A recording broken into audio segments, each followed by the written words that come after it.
네, 소개를 너무 잘해 주셔서 제가 그동안 경험한 것 중에 가장 긴 소개였거든요. 한편의 설교 같은 소개였습니다. 제가 그렇게 좋은 곳에 살고 있구나를 깨달았고, 제가 그런 사역을 하는구나. 엄청 은혜 받을 뻔했습니다. 네, 할렐루야. 여러분, 할렐루야 뜻이 무엇이죠? 그렇죠. 역시 우리 상당교회 수준 있으십니다. 그죠? 여호와를 찬양하라는 뜻이죠. 제가 어디 가서 물었습니다. 학생들한테 얘들아 할렐루야 뜻이 뭐야 물어보니까 우리 중학교 2학년, 무서운 중학교 2학년, 중2는 우리 청소년 사역 업계에서는 뭐라고 부르냐면요, 좀비라고 부르거나 양들의 침묵이다 이렇게 부릅니다. 아니면 주일에 앉아있는 모습 보면 바벨론 포로다 이렇게 이야기하는데, 이 바벨론 포로 같은 중학교 2학년, 중학교 1학년 친구들이 안녕하세요 뜻을 할렐루야 뜻을 물어봤는데 뭐라고 했냐면 안녕하세요라고 이야기했습니다. 이해가 됩니다. 목사님들이 자꾸 할렐루야 하니까 인상 좀 아는 거죠. 아멘 뜻은 뭘까요? 그 말에 동의합니다, 답합니다잖아요. 대답도 잘해주시고 너무 감사합니다. 제가 청소년 사역만 하다 보니까 어른들 만나면 굉장히 너무 행복하고 너무 좋습니다. 아멘 뜻이 뭐야 물어보니까 중학교 1학년이 손을 들고 이야기했습니다. 자신감 있게 올소이다 이렇게 얘기했는데 다 비슷한 말인 것 같습니다. 방금 소개해 주신 대로 저는 방금 비행기 타고 도착한 제주산 방금 도착한 권오희 목사입니다. 이름이 권오희다 보니까요 사람들이 뭐라고 부를까요? 오희라고 부르겠지요. 오희 목사님 이렇게 부릅니다. 제가 포항에 있을 때 중등부 사역을 했었는데요, 중학교 아이들만 한 250명 되는 교회였습니다. 중등부 사역 5년 하다가 더 이상 중등부 사역을 하면 죽을 수도 있겠다, 그런 마음이 들어서 부산에 고등부 사역하러 갔던 기억이 나는데요, 우리 중등부 아이들이 늘 했던 말이 뭐냐면, 제가 전도사 시절에 전도사님은 전도사님 같지 않아요. 뭐 같냐 물어보니까 앞으로 목사가 될 사람인데, 우리 중등부 아이들이 200명 되는 아이들이 다 같이 우리 전도사님의 가장 어울리는 직업 1위가 뭐냐라고 조사를 했더니 첫 번째 나온 게 뭐였냐면, 첫 번째 나온 것이 휴대폰 판매원 오빠였습니다. 너무 공감하시는데, 두 번째는 나이트 삐끼라고 했고, 세 번째는 사기꾼이라고 했습니다. 그리고 별명을 지어줬습니다. 제가 딱 봤을 때 컴플렉스가 있어 보이나요, 없어 보이나요? 이럴 때는 없어 보인다고 하는 거예요, 여러분. 다시 물어볼게요. 있어 보여요, 없어 보이나요? 거의 완벽한데 문제가 있습니다. 눈썹이 반밖에 없다는 거죠. 없는 것은 아닙니다. 눈썹 진한 분들 굉장히 부럽습니다. 눈썹이 반밖에 없어서 우리 중등부 아이들이 뭐라고 했냐, 별명을 지었다는 거예요. 그게 뭐냐고 물어보니까 뇌가 없는 중학생들이 뭐라고 했냐면, 전사님 별명을 지었는데 혹시 모나리자랑 그림 아냐는 거예요. 모나리자 아시죠? 그래서 제가 모나리자라고 하면 기분이 덜 나빴어요. 뭐라고 했냐, 모나리자도 아니고 모자르다라고 얘기했습니다. 오늘 우리가 짧은 시간 하나님 말씀 나눌 텐데요, 우리가 오늘 짧은 시간 함께 우리의 삶들 함께 나눠갈 때에 다시 한번 요즘 쉽지 않은 시대지만 하나님 주시는 은혜 앞에서 함께 위로받고 하나님 은혜를 경험하는 귀한 밤 되었으면 좋겠습니다. 우리의 살아가는 삶은 같은가요, 다른가요? 다 다르죠, 그죠? 옆에 계신 분하고 저하고 다르잖아요, 그죠? 옆에 계신 분들 한번 보세요. 잘생기고 멋지신가요? 아니면 좀 못났나요? 시작. 대충 멋있다고 하시는 거예요? 인사하시네요. 그렇죠. 우리가 외모도 달라요, 그죠? 외모 다르죠? 가끔 TV에 나오는 원빈 얼굴 보다가 남편 얼굴 보면 한숨 나올 때가 있지요. 하나님께서 원빈 잘 모르시나 봐요. 좀 어르신들 계시니까 누가 장동건, 최백호 어디까지 올라가야 되죠? 나오나 뭐 이렇게 가야 되나요? 아무튼 가끔 하나님께서 장동건 얼굴을 만드실 때는 이탈리아 수제품으로 온 정성을 다해서, 그죠? 눈을 만드시고 코를 만드시고 입을 만드신 것 같은데, 가끔 내 남편 얼굴 만들 때 하나님 만드시다가 떨어뜨린 것 같다, 이 생각이 들 때가 있잖아요, 그죠? 하나님 공평하시다고 얘기했는데 불공평한 것 같다, 그런 생각할 때가 있습니다. 우리 고등부 아이들이 자주 그런 말 합니다. 목사님 왜 이러면, 목사님 저는요 물만 먹어도 살이 쪄요, 저는 풀만 먹어도 살이 쪄요, 이렇게 말해요.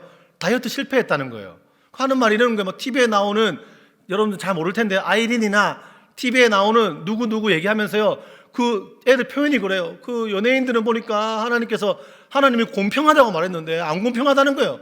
왜 그러니까 다리 길이가 다르다는 거예요. 그 친구들은 막 몸매가 막 장난 아닌데 아이들 표현이 그래요. 도대체 나의 몸은 누가 장난을 쳤나요? 이렇게 말하는 애들이 있다는 거예요. 부모님이 장난을 치셨는지, 지난 수련회 가서 기도를 엄청 했대. 하나님 복을 달라고 기도 엄청 했는데 먹는 족족 하나님께서 복을 다 허벅지에 주시고 베들레헴에 주셨다고 이렇게 얘기합니다. 여러분 그 아이들이 그런 이야기를 하면서 실제로 그 풀만 먹어도 살이 찐다고 하길래 제가 실제로 같이 그 패밀리 레스토랑에 가봤습니다. 놀라운 건 정말 풀만 먹더라고요. 아이들이 풀을 먹는데 놀랍게도 패밀리 레스토랑에서 풀을 7접시를 먹었습니다. 이게 안 먹어야 되거든요, 그죠? 소도 풀만 먹고 1톤이에요, 그죠? 안 먹어야 되는데 아이들이 풀만 먹고 살이 쪘다 말하는 친구들이 있는데 외모도 다르지요. 살아가는 환경이 달라요. 우리가 보면 우리가 학창 시절에 생각해 보면 똑같이 놀았는데, 그죠? 똑같이 축구하고 똑같이 뛰어놀고 놀았는데 시험 딱 쳤는데 내 친구 점수는 수학 100점, 내 점수는 그래요, 그렇죠? 당황스러울 때가 있잖아요. 성격도 다르지요. 어떤 사람들은요 굉장히 이렇게 좀 저는 너무 소심한 것 같아요, 목사님. 저는 A형이에요. A형 중에 스몰 A형이에요. 트리플 스몰 A형이에요. 이런 분들이 가끔 계시거든요. 저도 교회 가서 우리 아이들 중에서도요, 교회 가서 앞에서 율동도 하고 싶고 찬양팀도 하고 싶고 좀 이렇게 좀 열심히 하고 싶지만 너무 부끄러워서 내 성격은 너무 좀 내향적이라서 못한다, 이런 친구들도 있죠. 그러면서 좀 외향적인 사람을요 부러워할 때도 있습니다. 저 같은 경우는요, 여러분 혹시 알지 모르겠는데 MBTI로 따지면 ENFP입니다. 잘 모르시는 표정인데 대충 들으시면 되겠습니다. 극단적인 E, 극단적인 N, 극단적인 F, 극단적인 P입니다. E는 굉장히 외향적입니다. 극단적으로. N, 굉장히 비현실적입니다. 숲을만 보고 나무를 못 보는 스타일이고요. 그 F, 감성적입니다. 굉장히 비이성적이란 말이죠. 그 P, 그리고 굉장히 무계획적입니다. 우리 여기 목사님께서, 담당한 목사님께서 저한테 비행기는 언제 끊으셨나요? 계속 물어보셨지만 저는 어제까지 비행기를 끊지 않았습니다. 저는 그래도 괜찮거든요. 내일 당연히 표가 있을 거니까 미리 하려고 하면 마음이 불안하고 언제나 상황이 바뀔 것 같고 늘 우리는 순간적인 시간에 대처할 수 있는 힘이 있기 때문에 계획이란 걸 모르거든요. 가끔 어떤 분들은요 계획 세우지 않으면 너무 힘든 분이 있잖아요, 그죠? 계획을 안 세우면 도대체 교회가 사역을 하는데 계획도 안 세우고 뭐하냐? 어떤 분은 계획만 세우면 답답한 분이 있어요, 없어요? 있지요. 다 다르거든요. 기질이 달라요. 상황이 다르고 저 같은 경우는 굉장히 조용하고 내향적이고 책상에 가만히 앉아 있는 분들 보면 굉장히 부럽습니다. 저는 책상에 가만히 앉아 있으면 이제 3분 지나는 순간 정신분열이 올 지경이 되고 5분이 지나면 이대로 가다가 호흡곤란으로 죽을 수도 있겠다, 이런 마음이 들거든요. 책을 봐도 움직이면서 읽어야 돼요. 달라요. 저희 학교에 초등학교 1학년 아이들이 왔는데 이제 기존에 교회 잘 다니던 가정 말고 교회 잘 좀 안 다니던 친구가 왔어요. 근데 그 친구가 1학년에 하는데 제 차를 딱 탔습니다. 같이 아이들 어디 간다고 5명 아이들 탔는데 제 차가 조금 오래돼서 시끄러워요. 소리가 이렇게 소리를 내거든요, 차가. 되게 피곤해해요, 차를 타면. 이러니까 초일자리가 목사님 차가 왜 이러냐 이러는 거예요. 기분이 좀 나빴어요. 저는 그동안 만족했는데 그러면서 하는 말이 아빠 차는 BMW라는 거예요. 저는 BMW가 뭔지도 잘 모르는데 BMW라고 하면 자랑을 막 하니까 저희 학교 아이들은 그런 거 잘 모르거든요. 갑자기 제 아들도 초1입니다. 우리 아들이 갑자기 이렇게 말했어요. 우리 아빠 차는 소리가 이렇지만 우리 할아버지 차는 커. 봉고차거든요. 우리 할아버지 차는 커 이러고 옆에 있는 애가 우리 아빠 차는 트럭이야. 짐을 실을 수 있어. 이렇게 하니까 그날 BMW가 기가 죽었어요. 보니까 타는 차도 다르죠. 지평수도 다르죠. 살아가는 환경도 다르죠. 기질도 다르고 우리 모든 게 다릅니다. 질문이 있습니다. 우리의 상황이 다 다른데 이 다른 상황을 바꾸는 게 쉽습니까? 어렵습니까? 쉽지 않죠. 우리가 얼굴을 이렇게 장동건 얼굴로 만들려고 하면 돈이 많이 듭니다. 그죠? 내가 당장 지금 뭔가를 잘하려고 열심히 최선을 다하지만 당장 환경을 바꾸는 게요 쉽지 않습니다. 여러분 오늘 제주도를 소개를 잘해주셨는데 갑자기 난 제주도 살 거야 이렇게 말한다고 제주도 갈 수 있는 게 아니죠, 그죠? 제주도 땅값이 많이 올랐거든요. 제주도 산다는 거 쉽지 않고 환경과 상황과 모습이요 다 다른데 바꾸는 게 쉽지 않아요. 그럼 제가 봤을 때 제가 청소년들을 만나고 청년들을 만나고 그리고 어른 세대들을 만나면서 제가 놀라는 게 뭐냐면 많은 사람들이 환경을 바꾸는 게 인생의 목적이에요. 돈을 버는 이유와 자기의 삶을 열심히 다른박질하며 살아가는 이유와 때로는 신앙생활하는 이유도 환경을 잘 바꾸기 위함인 거예요.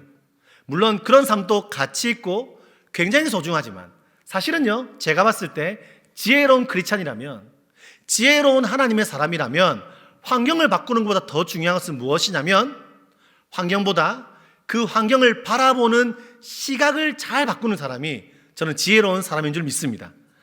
환경을 바꾸는 게 쉽지 않으니까요, 그것을 바라보는 시각을 하나님의 시각으로 해석해내는 힘, 조금 어려운 말로 하면요, 그것을 바로 세계관이라고 하죠. 우리의 삶이 다 다르다, 이것을 교육학적으로 말하면 삶의 맥락이라고 말하죠. 우리 모두 다 다른 삶의 맥락을 가지고 다 다른 시각과 다른 세계관을 가지고 살아갑니다. 근데 중요한 것이 무엇입니까? 우리가 다 다른 시각을 가지고 살아가지만 인생에서 때로는 기도해도요 안 될 때 있어요, 없어요? 있지요. 때로는 우리의 삶에 내가 바라고 소망하는 것이 많이 있지만 안 될 때가 있습니다. 근데 그럼에도 불구하고 그때마다 하나님의 시각으로 해석하고 하나님의 뜻을 구하고 내 시각과 세상의 시각이 아니라 하나님의 관점으로 해석해낼 수 있는 힘이 있다면 저는 그것이 바로 이 땅이 감당하지 못할 사람이라고 저는 믿습니다. 우리가 부흥회 왜 모입니까? 기도할 때 하나님 내 환경 바꿔주세요, 이것도 때로는요 중요한 기도입니다. 그거보다 더 중요한 것이 무엇입니까? 하나님 앞에 나와서 찬양하고 기도하고 매달리고 오직 예수님밖에 없다고 고백하고 눈물을 흘리며 기도하고 나면 내가 머리를 조아리고 기도하지만 눈을 떠보면 하나님이 나와 함께 하시는구나, 하나님이 내 인생 중에 역사하셨구나, 우리가 눈을 들어서 하나님의 뜻과 계획이 내 삶에 전달되면서 내 삶에 주어진 환경과 상황이 부족할지라도 하나님의 관점으로 해석할 수 있는 시각을 얻는 줄로 믿습니다. 할렐루야. 제 아들이 있습니다. 저는 한 명의 아내가 있고 두 명의 아들이 있습니다. 재밌자고 했는데 안 웃으시네요. 제 첫째 아들이 있는데 첫째 아들은요 저희 아내를 많이 닮았습니다. 닮았고 인물이 참 좋습니다. 저도 인물이 괜찮지 않습니까? 네, 권사님들 감사합니다. 근데 저희 아내도 좀 잘생겼어요. 약간 남자처럼 생겼거든요. 근데 잘생겼는데 첫째가 인물이 좋은데 둘째가 태어났는데 놀랍게도 그 첫째는 아내도 닮았지만 그 저의 어릴 때를 닮았습니다. 안 믿으시겠지만 근데 둘째는 딱 태어났는데 지금 제 얼굴을 닮았어요. 또 당황스러웠습니다. 아기 얼굴이 아닌 거예요. 나올 때부터 너무 늙어 보여요. 또 당황스럽게 지금 이제 5살인데 그 아이는 1살 때와 똑같은 얼굴로 말을 하니까 너무 신기해요. 근데 제가 한 번은 첫째 아들하고 엘리베이터를 탔습니다. 탔는데 사람들이 막 타니까 아이가 답답했나 봐요. 막 올라가고 있는데 꽉 들어차니까 아이가 그때 5살 때쯤인가요? 이러는 거예요. 아빠 답답해, 이러는 거예요. 답답할 수 있죠. 그래서 좀 조용하면 좋겠는데 말이 많아요. 아 답답해. 옆에 사람들이 막 차니까 허벅지밖에 안 보여, 이러면서 막 엉덩이가 보이니까 아 냄새나, 뭐 이러는 거예요. 아 냄새나, 똥꼬 냄새, 뭐 이러면서 허벅지밖에 안 보여, 아 짜증나, 이러면서 좀 조용하면 좋겠는데 자꾸 얘기하는 거예요. 어떻게 할지 제가 모르고 있었는데 제 아들이 아빠 안아줘, 이러는 거예요.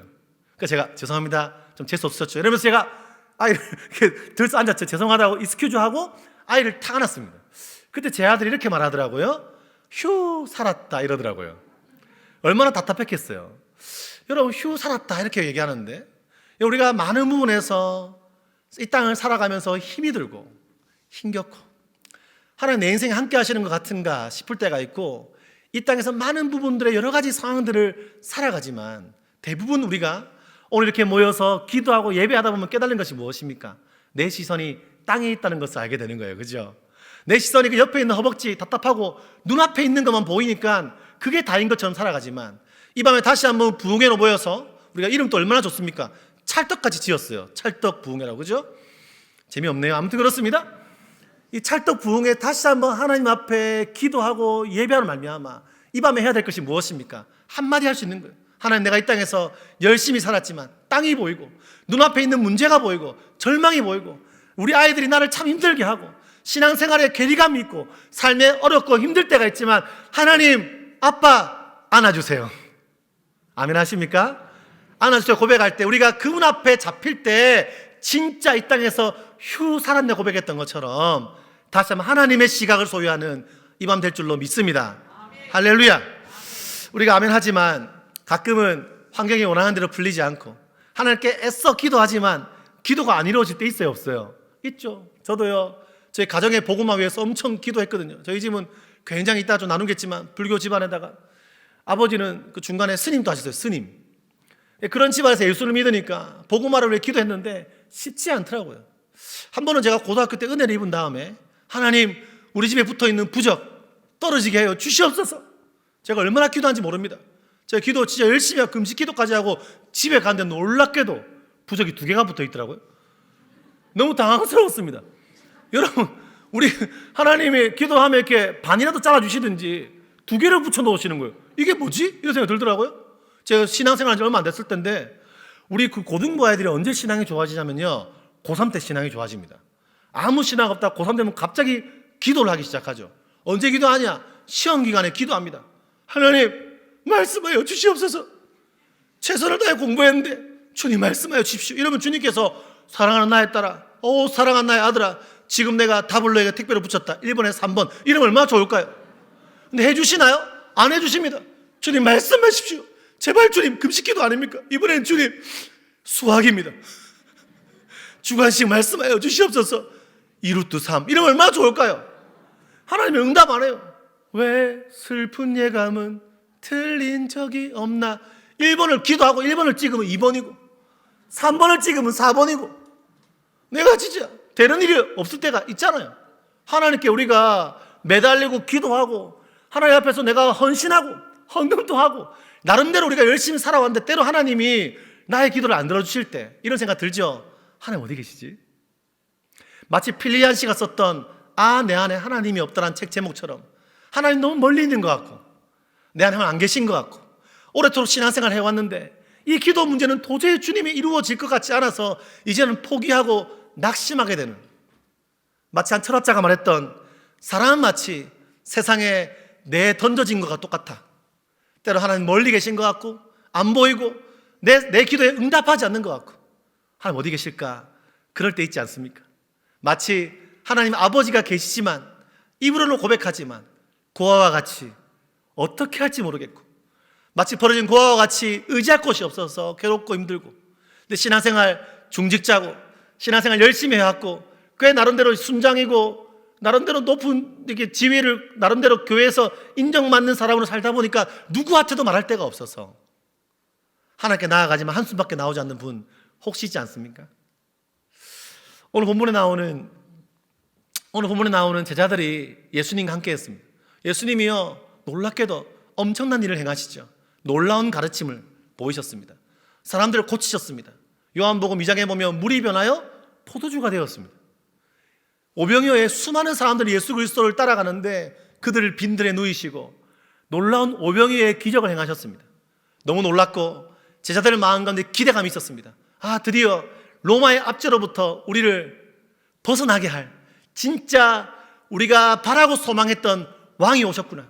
그들의 마음 가운데 그분을 따라가면 우리가 소망하고 바라왔던 많은 것을 이루어 줄 수 있을 것 같고 예수님 옆에만 딱 붙어 있으면 좀 이 땅에서 내가 원하는 그것을 이룰 수 있을 것 같고 한 자리 차지할 것 같고 기대하고 소망하고 한 자리 차지 못해도 적어도 굶주림에서는 벗어나고 적어도 예수님 옆에 있으면 조금은 그 로마가 시키는 대로 하는 게 아니라 하나님 원하시는 이 땅 인간다운 삶을 좀 살아내고 싶은데 라고 마음먹었는데 예수님 자꾸 그런 말씀 안 하시는 거예요. 난 언젠가 죽게 될 거야. 나는 죽고 나면 부활할 거야. 너희들은 심지어 너희들 날 배신할 거야. 세상은 너희들을 미워할 거야. 그때서야 너희가 제자인 줄 알 거야 라고 이야기할 때 제자들의 마음이 어땠을까요? 불안했겠지요. 이상한데? 예수님 이러시면 안 되는데? 예수님 그러시면 안 됩니다.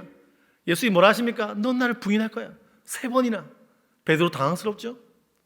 우리의 삶에서 아마 제자들도 예수님 따라가고 있지만 예수님 붙들고 그 수많은 기적들을 체험해 가고 있지만 점점 예수님이 혹시나 멀어진 것 같고 예수님이 좀 뭔가 불안한 마음들을 가지고 그들이 그러지 않았을까라는 생각도 해보게 되었습니다.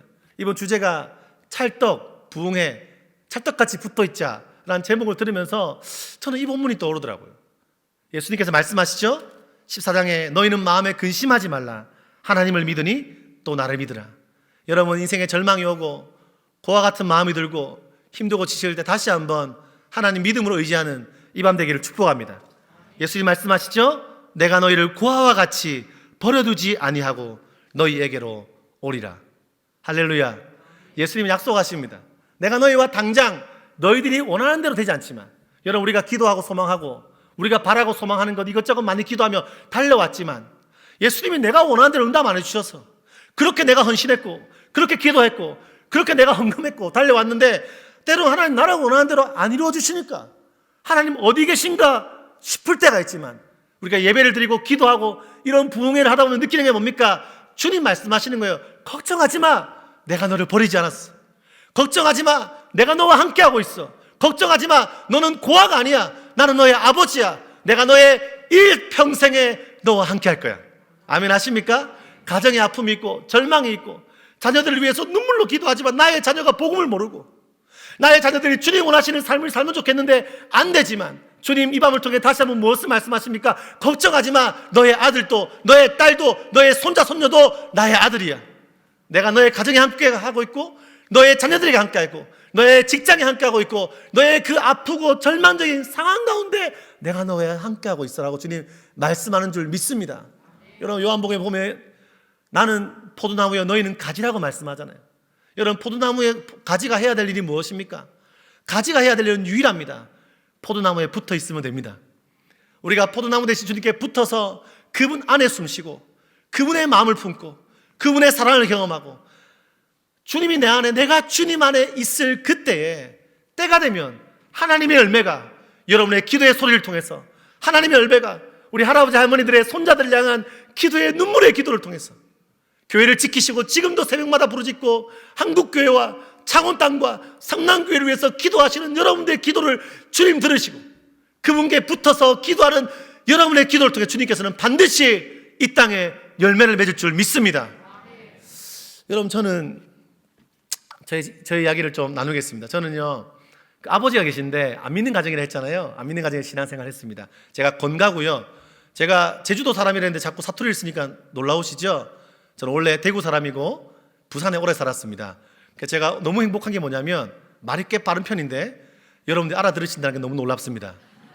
제가 서울에 가 설교했는데 자꾸 선생님이 떠들더라고요. 물어봤습니다. 왜 그러냐고 물어보니까 부산에서 오신 선생님이 서울 선생님께 찐 서울 선생님께 통역 중이었습니다. 제가 안 믿는 가정에 자랐고요. 저희 완전 유교 집안. 저는 권씨 가문의 장손이었습니다. 집에 제사가 10몇 개나 되는 그런 집안. 제가 제사를 지내야 되는 그런 집안이에요. 아버지는 좀 무서우셨거든요. 저희 아버지는 일단 태권도 공인노단의 특전사 출신이었습니다. 좋을까요? 안 좋을까요? 안 좋습니다. 맞으면 엄청 아픕니다. 많이 맞았습니다. 아버지는 직업이 많으셨는데 태권도 관장도 하셨고요. 중간에 고물상도 하셨고요. 그리고 네트워크 마케팅 전문용어로 불법 다단계를 하셨습니다. 한 두세 번 정도 하다가 말아먹으셨고 제가 빚을 갚아드렸던 기억도 납니다. 그거 하셨고요. 또 그 중간에 또 뭐 하셨냐면 이발소 아시죠? 이발소 하셨는데 이발소를 한 5번 정도 하다가 문 닫고 하시더라고요. 이유를 몰랐는데 제가 몇 년 전에 알았습니다. 알고 보니까 아버님께서 자격증 없이 하시다가 걸리면 문을 닫으시고 적발되면 문을 닫으시고 새롭게 시작하셨습니다. 저희 아버님은 요즘 시대에 필요한 역량, 회복 탄력성이 좋은 분이세요. 새롭게 시작하셨습니다. 군대에서 이발을 배우셨더라고요. 그거 하셨고요. 중간에 또 뭐 할아버지 하시던 고물상도 같이 하셨고요. 또 뭐 하셨냐면 갑자기 아까 나눈 대로 속세와 인연을 끊으시고 갑자기 절에 가셨습니다. 3년 동안 저는 할머니 집에 살고요. 3년 동안 돌을 닦으시더니 갑자기 스님 목장을 하시고 머리를 다 빡빡 미시고 3년 만에 나타나셨습니다. 저에게 말씀하시기를 이제 아빠를 아빠라 부르지 말고 원강 스님이라 부르라고 말씀하셨습니다. 저는 홍길동도 아니고 아빠라고 부르냐 이런 생각을 했지요. 그래서 저는 아버지를 별로 안 좋아했으니까 속으로 감사한 생각을 가졌습니다. 근데 한 가지 의문이 있었습니다. 뭐냐면 아버지는 전직 이발사셨기 때문에 과연 자기 머리를 직접 잘랐을까? 아니면 다른 분이 잘라줬을까? 예전부터 듣던 말이 죽은 자기 머리를 못 자른다고 했는데 과연 진짜 잘랐을까 궁금했지만 아버지가 무서워서 아직까지 물어보지 못했습니다. 스님 하시다가요 양산이라는 동네에서 철학관 하죠. 철학관 1년 만에 망했습니다. 할렐루야. 제가 철학관 망한 이유를 알았어요. 몇 년 전에 보니까 제가 아들을 놓을 때 아버지 전직 철학관 아니십니까? 제 아버지가 보니까 나름대로 괜찮으신데 장명의 은사가 좀 없어요. 이 창의력이 딸려. 그러니까 제가 아버지한테 이름을 지어달라 했는데 손자가 나올 것 같습니다. 이름을 지어주십시오. 첫 번째 이름이요, 권대한이었어요. 좀 흔하잖아요, 그죠? 아버지 다시 지어주십시오. 두 번째 이름이 권대국이었어요. 뭐가 바뀌었어요? 아버지 다시 한번 고민해 주십시오. 아버지께서 정말 일주일 동안 심각하게 고민하고 전화 오셨습니다. 손자 이름에 너무 좋은 이름이 있다. 무엇입니까, 아버지? 저는 기다렸는데 그 말 듣고 너무 당황스러웠습니다. 뭐라고 하셨냐면, 손자 이름 이렇게 지어라. 무엇입니까, 아버지? 손자 이름을 권팔왕이라고 지어라고 하셨습니다. 아버지, 팔왕이가 이름이냐고. 저도 오이라서 오이, 사이, 오리 놀림 엄청 당했다니까. 처음에 놀림을 당해도 뒤에 가면 팔자를 핀다는 거예요. 뜻이 뭐냐고 물어보니까 중국 팔때 왕일의 팔자라는 거예요. 너무 당황스러웠습니다. 그래서 제가 저희 아내가 이름을 지었습니다. 권이한이라고 지었습니다. 이쁘지요? 그때 우리 고등부애들이 그러더라고요. 전사님 왜 이러니까, 제가 이 얼굴이 중3 때 얼굴이거든요. 중3 때 확 늙었어요. 그날 이후로 살만 쪘는데 아이들이 그 사진을 본 거예요. 전사님 왜 이러니까, 이름을 파랑이로 지으십시오. 야, 파랑이는 왜 네 아들 아니라고 그런 소리 하지 마라. 전사님이 옛날 그 험악한 얼굴에 권파랑이면 완전히 셉니다 이러는 거예요. 그게 무슨 뜻이냐 물어보니까 학교 가면 바로 통일하는 거예요. 학교 딱 가면 네 이름 뭐고? 권파랑입니다. 아버지 뭐 하시노? 목사요. 할아버지 뭐 하시노? 스님이요. 이상하잖아요. 제가 안 되겠다고 말씀을 드렸습니다.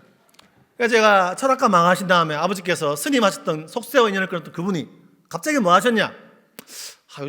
요즘에는 이렇게 온라인 영상으로 다 나가니까 제 아버님이 교회는 안 다니시는데 자꾸 제 이름을 찾아보시나 봐요. 내 욕을 그만해라. 아버지 혹시 들으신다면 사랑하고 축복합니다. 어쩌겠어요, 아버지. 지나간 일은 지나간 것이고 보라 새 것이 되는 거 아니겠습니까? 아무튼 제 아버지가 속세와 인연을 끊었던 분이 갑자기 또 뭐 하셨냐? 갑자기 스포츠 댄스를 하십니다. 레알입니다, 여러분. 스포츠 댄스를 하시던 1년 동안 대단한 분이세요. 1년 동안 하시더니 전국대회 나가 상을 타오십니다. 제가 전도사 할 때 저보고 아버지께 말씀하시기를 배울래라고 하셨습니다. 저는 싫다고 했습니다. 목사가 이러고 있으면 좀 이상하잖아요, 그죠? 안 될 것 같아서 안 되겠다고 했습니다. 아버지가 그거 하시다가 지금은 저 경북에 땅을 사서 들어가셨고, 전화 오셔서 자꾸 땅이 안 팔린다고 한참 이야기하셨어요. 땅 안 팔린 이유가 뭐냐 물어보니까 다 문재인 때문이라고 말씀하셨습니다. 제가 생각에는 아버님이 처음 땅 사실 때는 박근혜 정부 때였는데 자꾸 문재인 때문이라고 말씀하셨습니다. 아무튼 아버님께서 좀 재밌게 사셨어요, 삶을. 어릴 때는 아버지 좀 무서웠고요. 오랜만에 만난 아버지는 늘 혼내고 화를 내고 그러셨습니다. 지금 지나서는 아버지 하시는 말씀이, 제가 엇나갈까봐, 어릴 때 제가 좀 나쁜 데 빠질까봐 많이 군기를 잡으셨대요. 전 다 이해는 안 되지만 이제 조금 이해가 되는 것 같습니다. 근데 아버지를 너무 싫어했고요, 미워했습니다. 어머니는 한 분이 아니십니다. 어머니는 아주 어릴 적에 헤어진 엄마가 있습니다. 어머니가 제 생각에는요 3살, 4살 때 두 분이 이렇게 막 싸우신 것 같아요. 그게 아직 기억나요. 막 큰 소리가 나고. 그때 헤어졌습니다. 그 친엄마 얼굴을 본 적이 없습니다. 한 번 딱 봤어요. 제가 중학교 때 숙모 집에 놀러 갔는데, 숙모가 엄마 안 보고 싶냐 물어보시더라고요. 저는 보고 싶은 거 안 보고 싶다고 했는데 숙모가 사진을 보여줬는데, 첫 번째 사진을 딱 봤는데 어머니가 예전에 참 미인이셨다고 했는데 사진을 딱 보고 생각보다 미인이 아니라서 놀랬거든요. 놀래고 그냥 아무 감각이 없었어요. 근데 그날 밤에 어머니 사진을 보다가 그 눈물을 뚝뚝 흘리며 잤던 기억이 나긴 나요. 그때 처음 엄마 얼굴을 봤습니다. 헤어지셨고요. 두 번째 어머니에 대한 기억도 한 가지입니다. 한 10년 동안 어머니였지만 같이 살지 않았어요. 딱 한 번 잠시 같이 살았는데 초3 때 할머니 집에 양산에 있다가 제가 폐렴에 걸려서 대구에 아버지 집에 갔습니다. 기억나는 게 한 1년 정도 같이 살았는데 제가 감기에 걸렸나 봐요. 기침을 콜록콜록 했는데 어머니가 와서 이렇게 저를 안아주거나 약을 준 게 아니라 너무 시끄러웠나 봐요. 같은 방에 잤으니까요. 와서 이렇게 약을 주고 안아준 게 아니라, 뭐 아무리 새엄마라도 요즘에는 새어머니가 이렇게 더 잘해주시잖아요.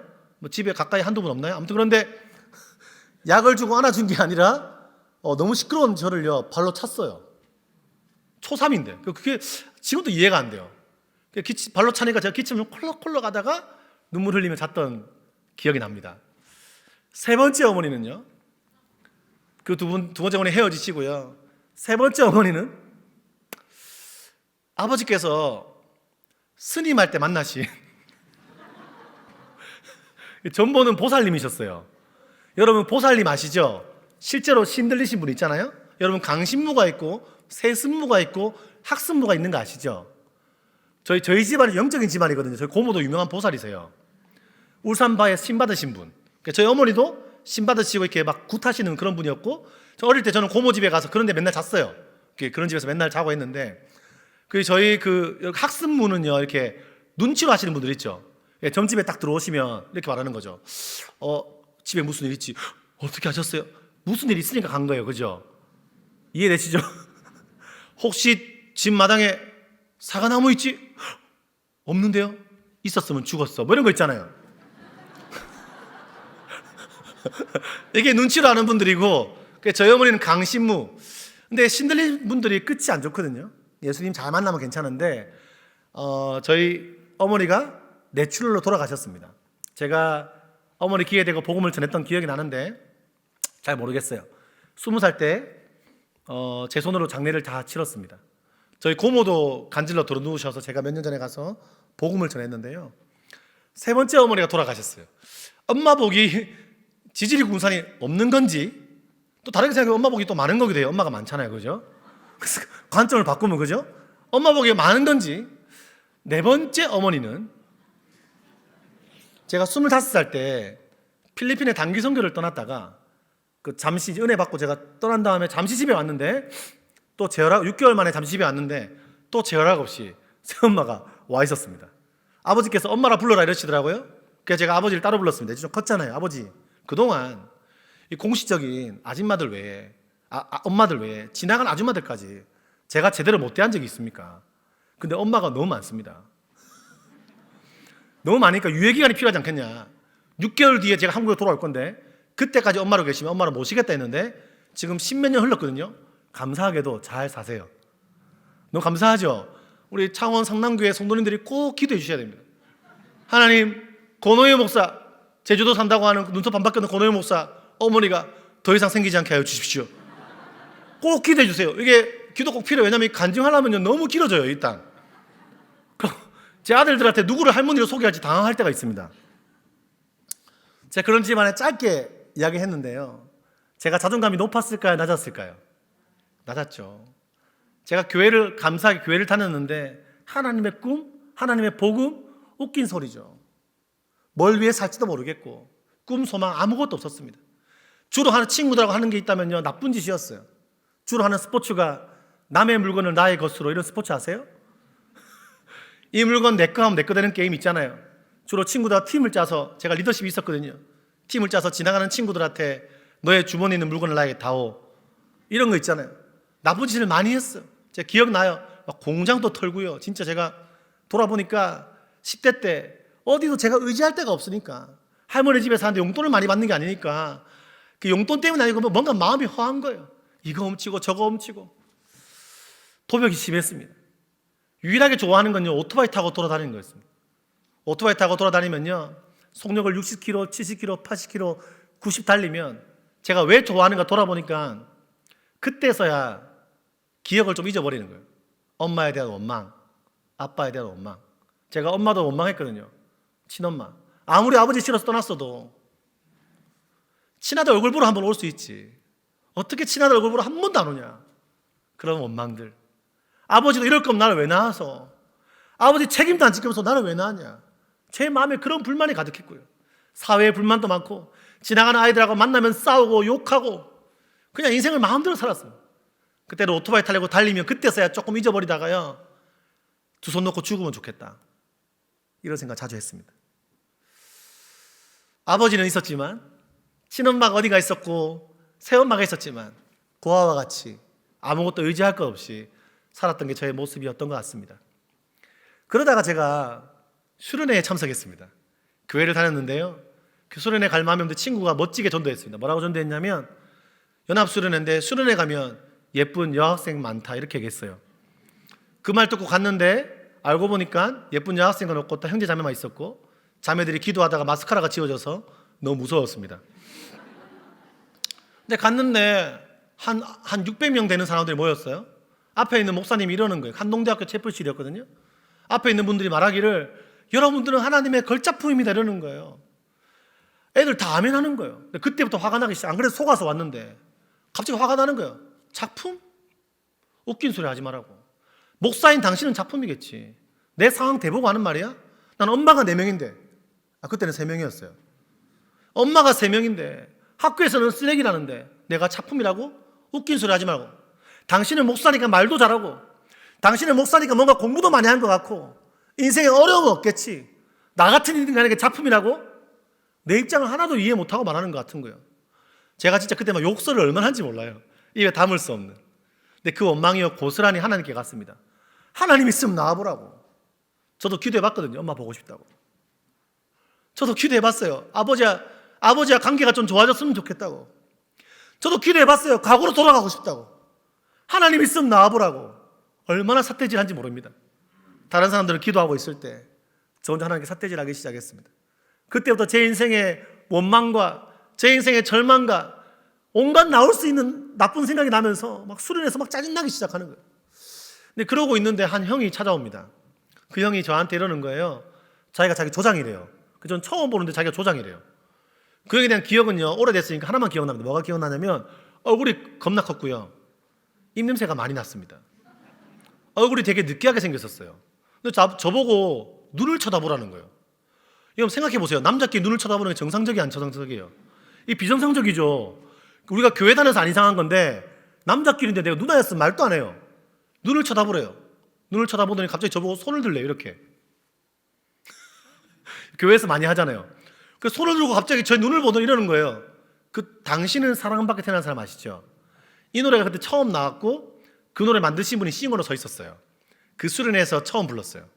제 눈을 보고 갑자기 너무 사랑스러운 눈빛으로 당신은 사랑받기 위해 제 마음 같은 눈을 확 찔러버리고 싶었는데 너무 짜증나잖아요. 누나도 아니고 얼굴 크고 냄새 많이 나는 형이.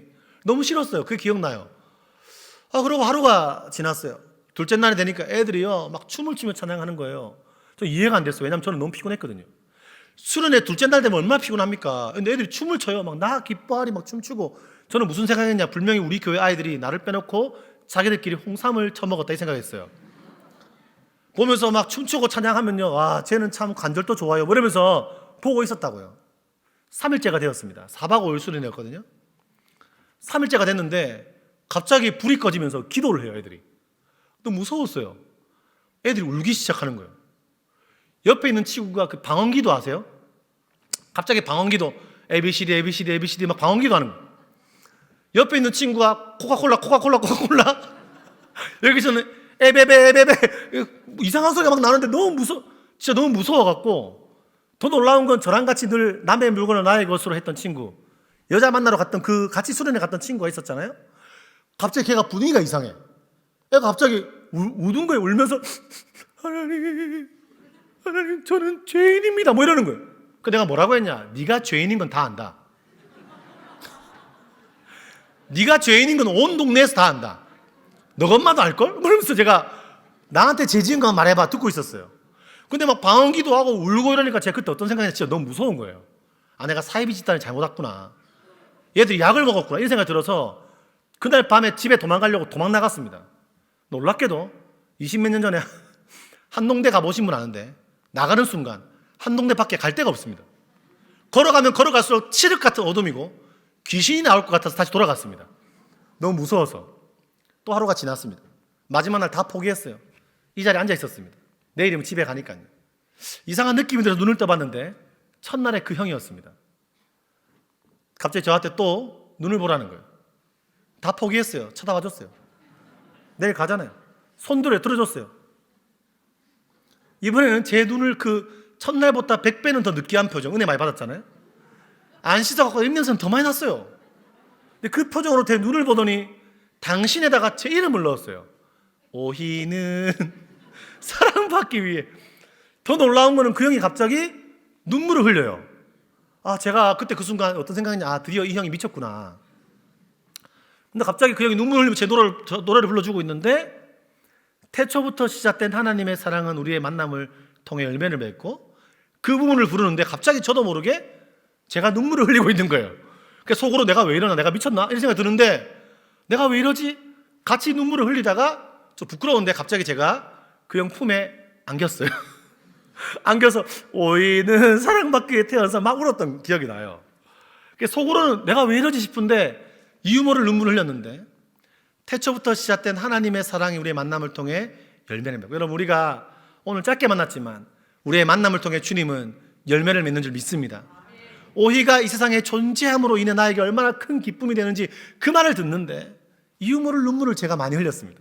그래서 제가 그 자리에 털썩 주저앉아 있는데요, 한참 앉아 있는데 울고 있는데 갑자기 제 마음 안에 이상한 음성이 들립니다.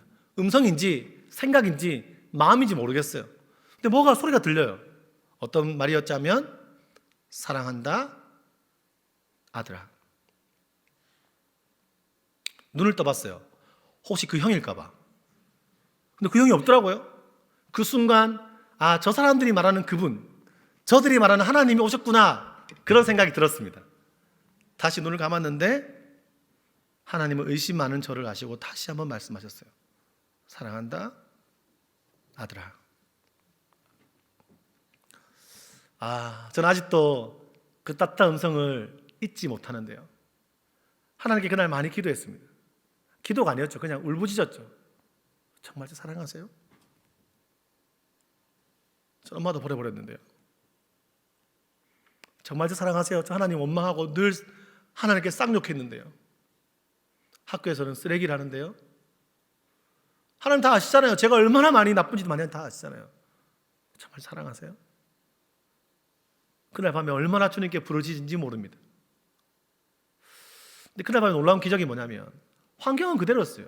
엄마 여전히 3명이었고 학교 상황 뭐 하나 바뀐 거 아무것도 없었습니다. 근데 그날 밤에 기적이 뭐냐면, 뭐가 바뀌었냐면 제 관점이 바뀌었어요. 어떤 관점요? 전 세상에 제가 제일 불쌍한 줄 알았습니다. 저는 고아보다 제가 더 불쌍하다 생각했습니다. 나처럼 불쌍한 인간은 없다고 생각했습니다. 근데 그날 밤에 저들이 말하는 하나님, 하나님이 세상을 이처럼 사랑하사 독생자를 주셨다, 이 이야기가 그날 밤에 어떻게 해석되어지냐면 하나님이 오이를 이처럼 사랑하사 독생자를 주셨다, 이렇게 저 안에 믿기고 나니까 그날 밤에 기적이 뭐냐면 다른 게 아니라 나처럼 불쌍한 인간 가운데도 하나님이 함께 하시는구나. 하나님 나 같은 인간 가운데 그동안 내 인생 가운데 동행하셨구나. 주님께서 나를 통해서도 하실 일이 있겠구나. 그런 마음이 그날 밤에 드는 거예요. 다음날 제 친구가 이렇게 말했어요. 오이야, 내가 환상을 봤어. 이상한 친구의 환상을 봤대요. 그 친구는 환상을 보고 지금 교회를 안 다닙니다. 환상을 봤는데 오인이가 흰 옷을 입고 찬양 인도하는 모습을 환상으로 봤다는 거예요. 제 친구 다 웃었습니다. 왜냐하면 제가 그 전주에 싱어하면 멋있어 보이니까 교회에서 싱어하고 싶다 이래서 싱어하다가 한 주만에 잘렸거든요.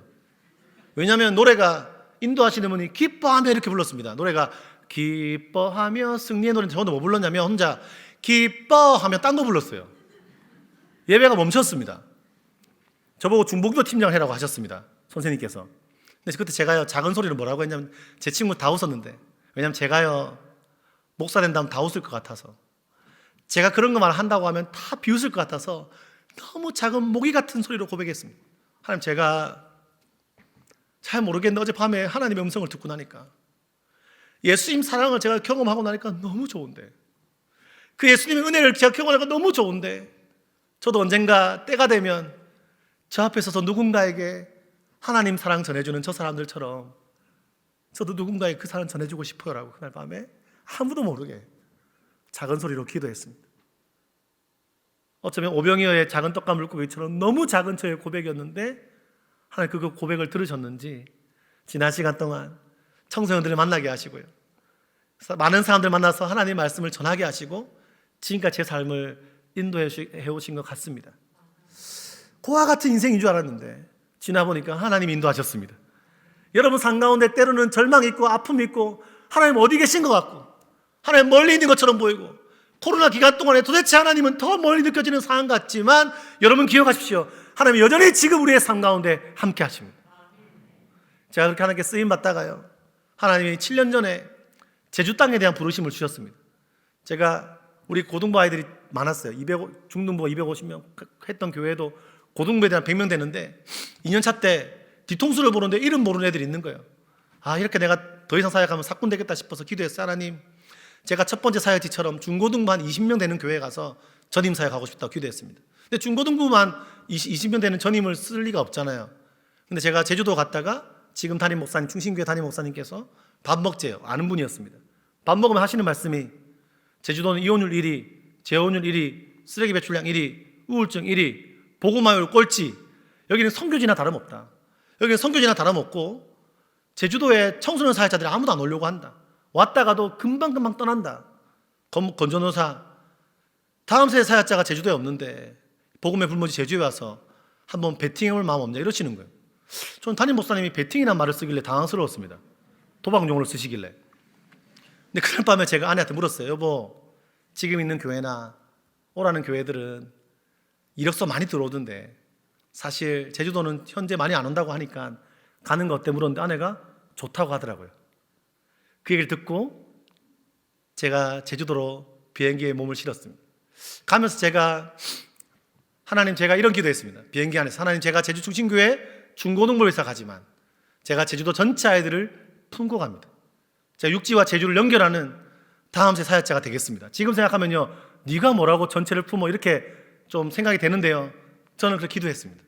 돌아보니까 지난 7년 동안 하나님께서 제주 사역에, 다음 세 사역에 연합을 위해서 일하게 하셨고요, 최초로 제주 지역의 교회가 섬기는, 외부가 아니라 교회가 교회를 섬기는 미자립교회 수련회를 최초로 하고요, 그리고 5년 전에는 제주도에 학교가 필요하겠다, 기독교 대안학교.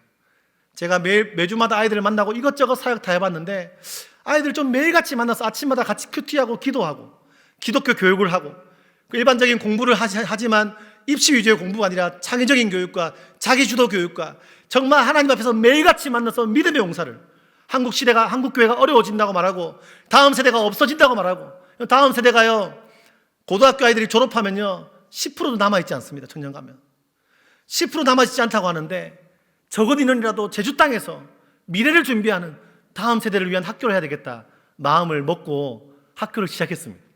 담임 목사님 찾아가서 목사님 학교를 시작하겠습니다. 당황하셨죠? 건물이 있냐? 없습니다. 돈이 있냐? 없습니다. 사람이 있냐? 없습니다. 근데 기도하다가 마음을 주셨습니다. 그렇게 시작됐는데요, 지금은요 이제 5년 차가 되고 제주도에 7교회 목사님들이 이사로 들어와서 함께 마음을 모아서 그 목사님들이 자기 교회 학생이 없는데도 불구하고 매달마다 후원하시고, 교육은요 쏟아붓는 거잖아요. 저도 지난 3, 4년 동안 비록 월급도 못 받고 일했지만 너무 행복하게 한 영혼이 주님께 돌아오고 살아나는 걸 경험하면서 며칠 전에 너무 기쁜 소식을 들었어요. 2, 3년 동안 우울증으로 고통받고 ADHD로 아파했던 친구가 저희 학교 왔는데 6개월 만에 약을 완전히 끊어버렸습니다. 다른 게 한 게 없어요. 예배 드리고 관계 속에서 서로 사랑받으니까 아이들이 회복되어지는 거예요.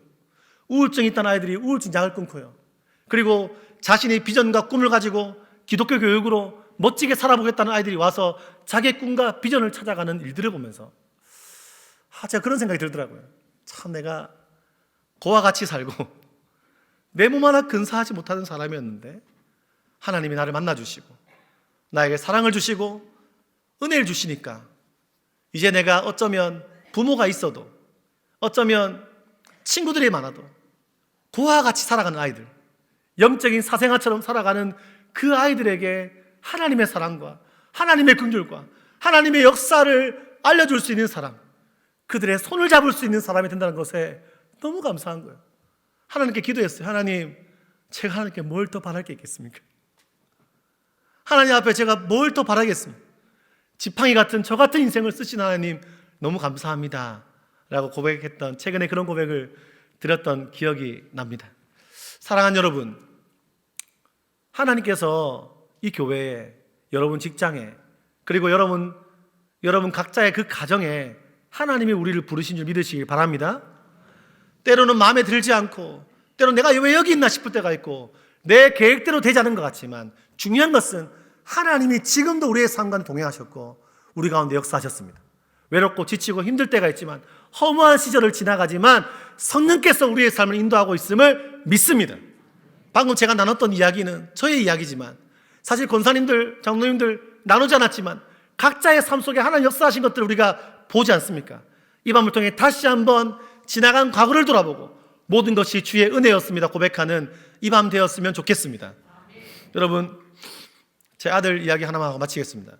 한번 제 아들하고 열심히 놀았습니다. 제가 평소에 바쁘게 다니니까 이 하나 놀자 하고 놀았는데요, 같이 목욕탕도 가고요, 장난감도 사주고요. 그 반주 좀 해주시겠어요? 그 은혜란 찬양 A 코드로 해주시면 되겠습니다. 약하게요. 제가 아들하고 열심히 놀려고 이 하나 열심히 놀자 해서 막 놀아줬어요. 그 목욕탕도 같이 가고요, 장난감도 사주고요, 엄마 몰래 아이스크림 3개 사줬습니다. 아이스크림 많이 사주면 엄마가 싫어하더라고요. 몰래 먹어 이렇게 해서 막 사줬어요. 이렇게 사주고 막 열심히 놀다가 차 타고 가다가 너무 기분 좋잖아요. 제가 사실은 아까 하나님의 사랑을 제가 제 삶의 기적이 뭐냐면 사랑한다 아들아 고백을 들었는데 그게 믿긴 게 기적인 거예요. 왜냐면 저는 사랑한다는 말 들어본 적이 없거든요. 엄마한테도 안 들어봤거든요. 아니, 엄마가 했을 것 같아요. 제가 제 아들한테 엄청 고백만 해요. 이하나 사랑해, 이하나 사랑해, 이하나 사랑해. 우리 아들이 말하죠. 아빠 그만해. 귀찮은 거예요. 근데 제가 사랑한다고 엄청 얘기해서 엄마도 했을 것 같아요. 기억이 없어요. 근데 그날 밤에 기적이 뭐냐면 눈에 보이지도 않는데 한 번도 만진 적도 없고 본 적도 없는 분인데 그 사랑한다는 이상하게 제 마음에 들린 그 음성이 믿기면서 하나님이 나 같은 인생을 통해서도 하실 일이 있겠구나라고 느껴진 거예요. 그래서 제가 그 사랑 때문에 우리 아들한테도 사랑 고백을 많이 하거든요.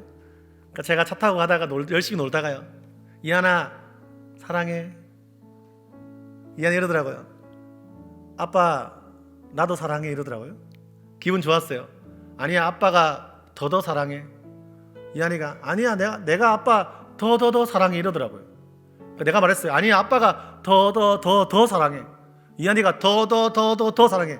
너무 기분 좋았어요. 한 시간 내내 그거 하고 있었습니다.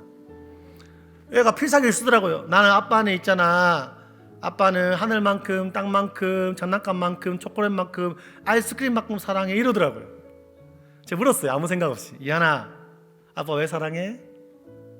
이렇게 말할 줄 알았어요. 그거는 아빠가 아이스크림도 사주고 엄마 몰래 많이 사주고 장난감도 사주고 같이 목욕탕도 가주고 놀아줘서 사랑해 이렇게 말할 줄 알았거든요. 이렇게 딱 한마디 하는 거예요. 아 그거는 이한이는 아빠 아들이니까. 잘 키웠어요. 근데 제가 그 말 듣고 갑자기 눈물이 터진 거예요. 정수막 애 앞에서 이한이가 아빠 왜 울어 이러더라고요. 그렇구나. 내가 이한이의 아빠구나. 얘가 나를 사랑하는 이유가 다른 게 아니라 내 아들이라서 사랑하는구나. 하나님께 내가 바란 게 너무 많았구나. 하나님 아빠라고 고백하면서 하나님께 이것저것 달라고 고백하고, 하나님 나의 존재에 관심이 있으신데 참 욕심이 많구나 생각이 들면서 그날 차 안에서 이한이 보고 잠깐 있으라고 하나님께 얼마나 기도하는지 몰라요. 하나님 하나님 사랑하는 이유, 하나님 따라가는 이유 다른 게 아니라 훌륭한 목사 못 돼도 괜찮고 대단한 목사 안 돼도 괜찮고, 그러나 제가 하나님 사랑하는 이유는 하나님이 제 아빠여서 그렇습니다. 그런 고백을 드렸던 기억이 납니다. 사랑하는 성도 여러분, 살다 보면 외로울 때가 있고 찰떡부흥인데 하나님께 찰떡처럼 붙어있지 못할 때가 느껴질 때가 있잖아요, 그죠? 그러나 기억하십시오.